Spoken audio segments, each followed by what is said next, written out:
Pada kesempatan kali ini, kita akan membahas materi tentang kelompok sosial. Yang pertama adalah pengertian. Adapun pengertian kelompok sosial menurut beberapa ahli adalah sebagai berikut. Yang pertama, Suarjono Suekanto mendefinisikan kelompok sosial sebagai himpunan atau kesatuan-kesatuan manusia yang hidup bersama karena adanya hubungan di antara mereka secara timbal balik dan saling mempengaruhi. Kemudian yang kedua, menurut Hendro Puspito berpendapat kelompok sosial sebagai suatu kumpulan nyata, teratur, dan tetap dari individu-individu yang melaksanakan peran-perannya secara berkaitan guna mencapai tujuan bersama. Dan yang ketiga, menurut Paul B. Horton dan Chester L. Hahn mengartikan kelompok sosial sebagai kumpulan manusia yang memiliki kesadaran akan keanggotaannya dan saling berinteraksi.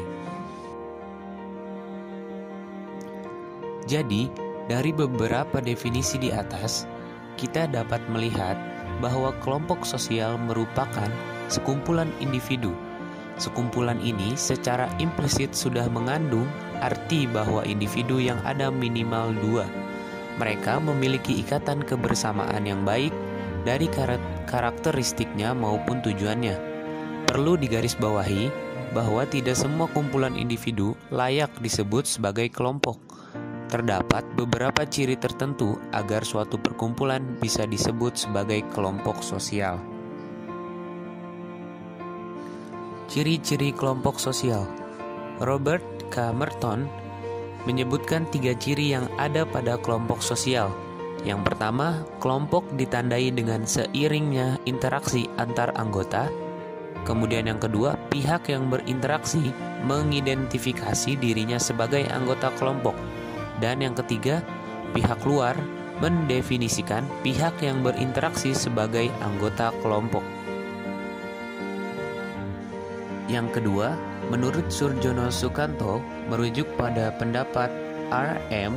McIver dan Charles H. Peck menyebutkan unsur-unsur suatu kumpulan bisa disebut sebagai kelompok sosial.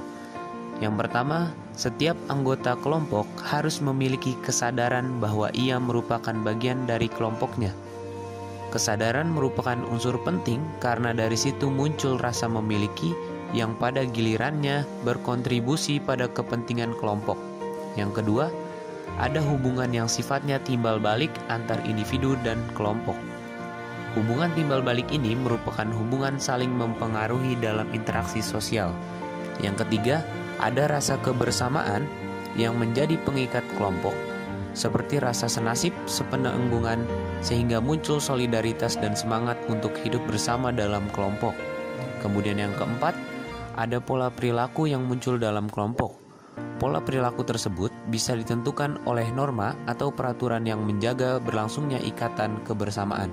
Kemudian yang terakhir, bersistem dan berproses dalam perkembangannya sehingga membentuk suatu kelompok. Adanya ciri-ciri sebagaimana yang disebutkan di atas menunjukkan bahwa kelompok sosial memiliki karakteristik khusus. Suatu perkumpulan atau kesatuan individual bisa disebut sebagai kelompok, bisa juga tidak. Kita akan lanjutkan pembahasan mengenai kelompok sosial pada postingan selanjutnya. Faktor pembentuk kelompok sosial. Dalam sosiologi, ada istilah yang namanya homofili. Artinya adalah kecenderungan individu untuk mengasosiasikan dirinya dengan individu lain berdasarkan pada kesamaan atau kemiripan karakter. Karakter yang dimaksud memiliki cakupan yang luas. Misalnya, individu yang suka main sepeda roda, mereka berkumpul menjalin interaksi dan membuat kelompok komunitas sepatu roda. Kelompok tersebut terbentuk atas kesamaan hobi bersepatu roda. Kemiripan karakter bisa dalam bentuk lain, yang sekaligus menjadi faktor melatar belakangi terbentuknya suatu kelompok. Misalkan seperti keyakinan akan perlunya bersatu, harapan bersama yang dihayati oleh para anggota kelompok, ideologi yang mengikat seluruh anggota, kesadaran bahwa dirinya merupakan bagian dari kelompok, visi yang menjadi panduan hidup bersama. Kesamaan atau kemiripan keyakinan, harapan, ideologi, kesadaran, dan visi seringkali menjadi faktor utama terbentuknya kelompok. Selanjutnya, kita bahas lebih detail mengenai klasifikasi kelompok sosial. Pada dasarnya ada dua macam kelompok manusia berdasarkan faktor pembentuknya, yaitu kelompok terorganisir dan tidak terorganisir. Bentuk kelompok sosial. Kelompok sosial terorganisir. Kelompok sosial terorganisir disebut juga kelompok teratur. Terbentuknya didasarkan atas kepentingan bersama dengan perorganisasian.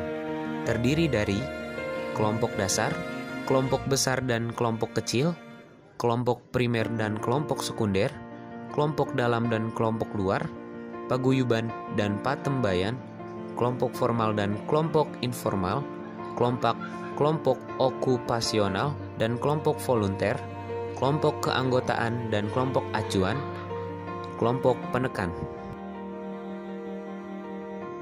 Kelompok sosial tak terorganisir. Kelompok sosial tak terorganisir disebut juga kelompok tidak teratur. Terbentuknya didasarkan atas kepentingan bersama tanpa perorganisasian. Terdiri dari kerumunan, publik, dan massa.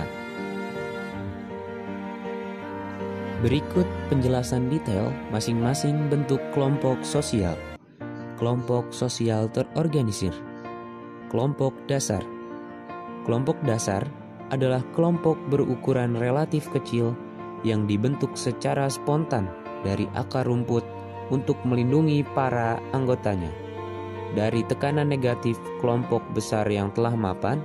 Sebagai contoh, kelompok agama yang muncul di sebuah kampung ketika kampung tersebut melahirkan para kriminal. Kemudian, kelompok besar dan kelompok kecil. Besar kecilnya suatu kelompok bisa ditentukan dari jumlah anggota dan beban tugasnya. Sebagai contoh, seorang guru merupakan anggota dari kelompok besar persatuan guru dalam menjalankan tugasnya sebagai pendidik. Dalam persatuan guru dibentuk kelompok kecil, misalnya panitia reuni guru. Kelompok primer dan kelompok sekunder. Kelompok primer memiliki ciri hubungan erat antara anggotanya. Secara fisik, antar anggota saling berdekatan, mesra, emosional, dan memiliki solidaritas yang tinggi. Contoh kelompok primer adalah keluarga dan kerabat dekat. Lalu, kelompok sekunder memiliki ciri hubungan yang longgar, profesional, dan impersonal. Manusia menjalin interaksi dalam kelompok sekunder jika butuh saja. Contoh dari kelompok sekunder adalah seorang karyawan yang dibutuhkan oleh bosnya untuk menyelesaikan pekerjaan tertentu. Kemudian, kelompok dalam dan kelompok luar. Kelompok dalam adalah kami, kelompok luar adalah mereka. Ketika seorang menyebut kami, ia bagian dari kelompok itu. Ketika seorang menyebut mereka, ia bukan bagian dari kelompok itu. Contoh, seorang gubernur mengatakan, kami akan membangun jalan biar mereka, masyarakat, yang menikmatinya. Gubernur itu merasa ia berada di luar masyarakat. Kemudian, paguyuban dan patembayan. Kelompok paguyuban memiliki ikatan batin yang murni atau organik, seperti organ manusia yang diciptakan untuk saling membutuhkan. Contohnya, keluarga dan kerabat dekat. Kelompok paguyuban memiliki ikatan yang mekanis didasarkan atas visi bersama, misalnya komunitas pengusaha dan serikat buruh. Lalu selanjutnya ada kelompok formal dan kelompok informal. Kelompok formal adalah kelompok yang memiliki aturan-aturan tegas yang sengaja diciptakan untuk mengatur hubungan antar anggotanya. Contohnya adalah organisasi kemahasiswaan atau resimen mahasiswa. Lalu, kelompok informal adalah kelompok yang tidak memiliki peraturan atau struktur organisasi yang secara tertulis dinyatakan legal. Biasanya, kelompok informal terbentuk atas kesepakatan sosial saja, misalnya geng SMA, geng motor. Lalu ada kelompok okupasional dan kelompok volunteer. Kelompok okupasional adalah kelompok yang memiliki pekerjaan sejenis, misalnya kelompok pengusaha, kelompok wartawan, kelompok tani. Kelompok volunteer adalah kelompok yang muncul atas kesadaran diri untuk memenuhi kebutuhan kelompok yang lebih besar. Misalnya dalam keluarga besar, muncul kelompok volunteer yang menjadi panitia piknik keluarga. Lalu ada kelompok keanggotaan dan kelompok acuan. Kelompok keanggotaan adalah kelompok yang secara resmi menunjukkan seorang atau seseorang sebagai anggotanya. Misalnya, seseorang mengaku sebagai mahasiswa, lalu menunjukkan kartu mahasiswanya.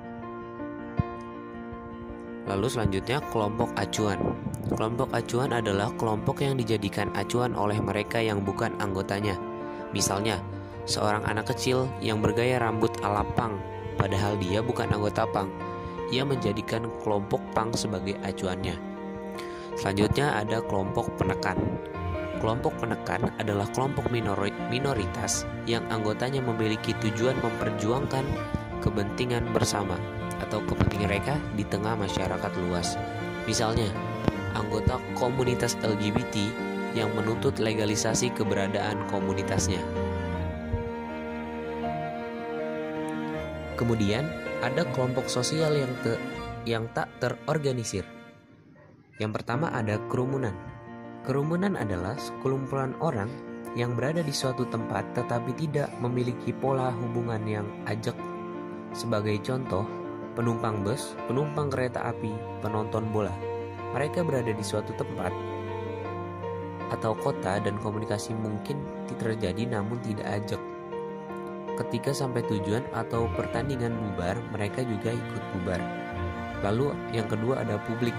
Publik merupakan kumpulan pribadi yang interaksinya berlangsung melalui perantara dan tidak langgeng. Sebagai contoh, pemirsa televisi, pendengar radio, pembaca surat kabar. Publik memiliki ukuran yang besar, namun mereka terhubung melalui perantara, atau dengan kata lain tidak menjalin interaksi yang sifatnya langsung. Lalu, yang ketiga ada massa. Massa merupakan kerumunan sosial dalam konteks urban dan modernitas. Kerumunan tersebut dibentuk oleh visi bersama. Identitas massa bersifat heterogen, sehingga relatif sulit untuk diketahui. Heterogenitas massa tampak dari diferensiasi sosial yang membentuknya. Sebagai contoh, massa aksi bela Palestina terdiri dari orang-orang dengan latar belakang yang heterogen, memiliki visi membebaskan Palestina. Itulah tadi materi pembahasan tentang kelompok sosial. Semoga dapat bermanfaat. Terima kasih.